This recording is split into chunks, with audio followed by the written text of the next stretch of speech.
So next we'll talk to the Veteran Outreach Program Specialist at the Madison Vet Center, John Howell.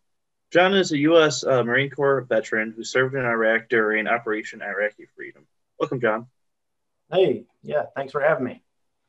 Yeah, I'm glad you could be here.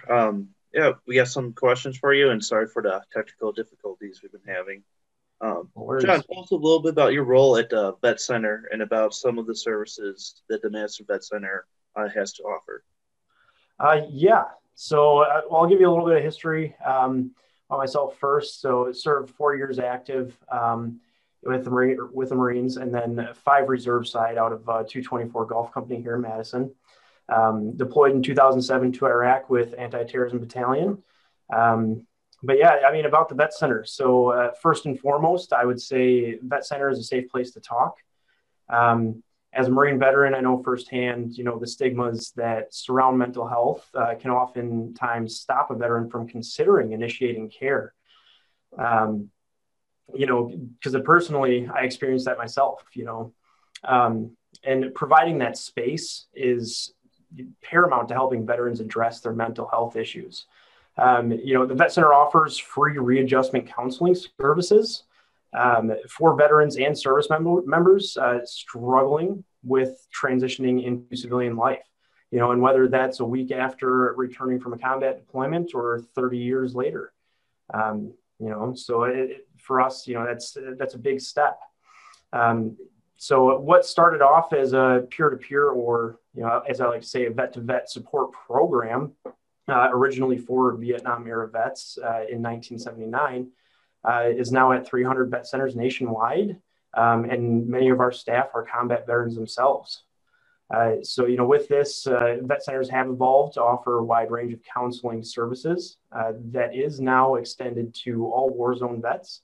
This includes bereavement counseling and counseling for service members who experience sexual trauma at any time during their military service, regardless of their deployment.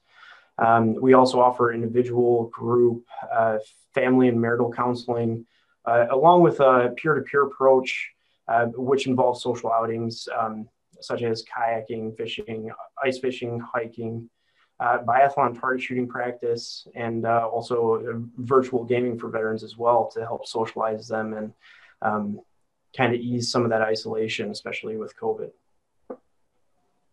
Awesome. Cool. How are you connected with the VA, and what does that look like for veterans receiving services? So we fall under the Veterans Health Administration, same as hospitals and clinics, but we are under mental health as RCS, which is Readjustment Counseling Services.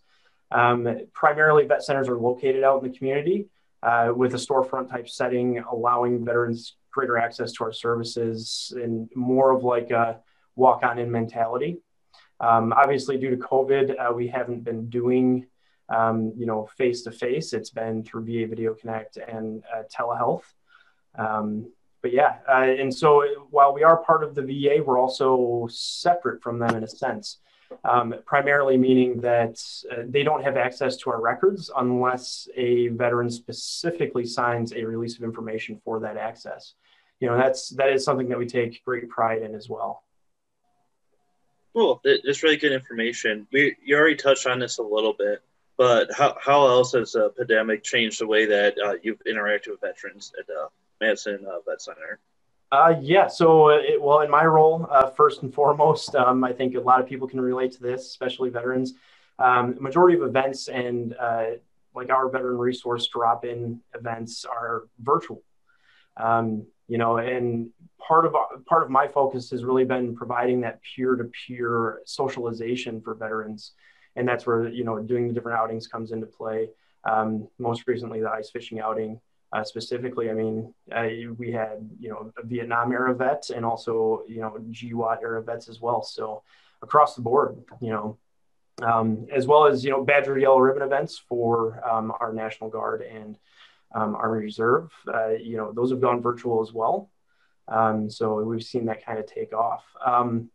One of the biggest things I would say is the VA Video Connect option. Being able to provide those counseling services remotely has opened the door for some that weren't able to come in person for services prior. And yeah, so it's really been a great tool for us to be able to utilize. Awesome. It's good to know. How important are warm handoffs to your organization? That's a great one, because with the stigmas that are associated with mental health treatment, a warm handoff is instrumental. It allows for the space for that veteran to have comfort in the process, knowing that they're in good hands, and also allows us the ability to meet the needs of that veteran from the start. And whether that is providing additional resources to meet those basic needs, or if it's getting the process started in counseling right off the bat. And another big proponent of this is working with outside resources as well. It is fundamental, because when you provide mental health treatment, if the veteran's needs aren't being met outside of that, then they're not going to be focusing on their own mental health recovery and treatment process. Oh, okay. Thanks. For those still serving, does receiving treatment hinder their career? Yeah, another great question. To be honest, so we get that one frequently, especially with COVID, with the service members that are working testing sites and then mortuary affairs and such. But, being seen while still serving does not affect, their career. It doesn't red flag them. DOD doesn't have access to our records either.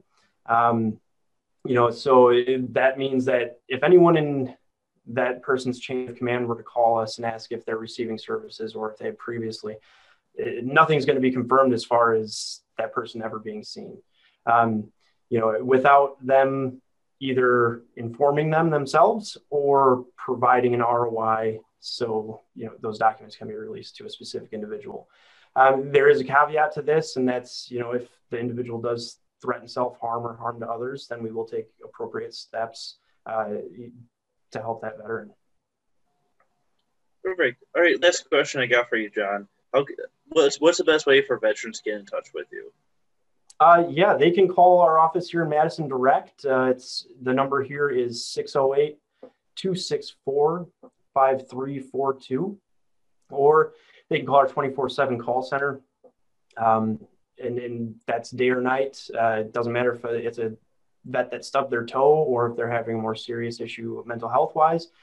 There's always going to be somebody there answering that phone. And that number is 1-877-927-8387. All right. Thank you so much for being with us again tonight, John. You've given us a lot of good information. And once again, thank you. Thank you for having me, and thank you for putting this on.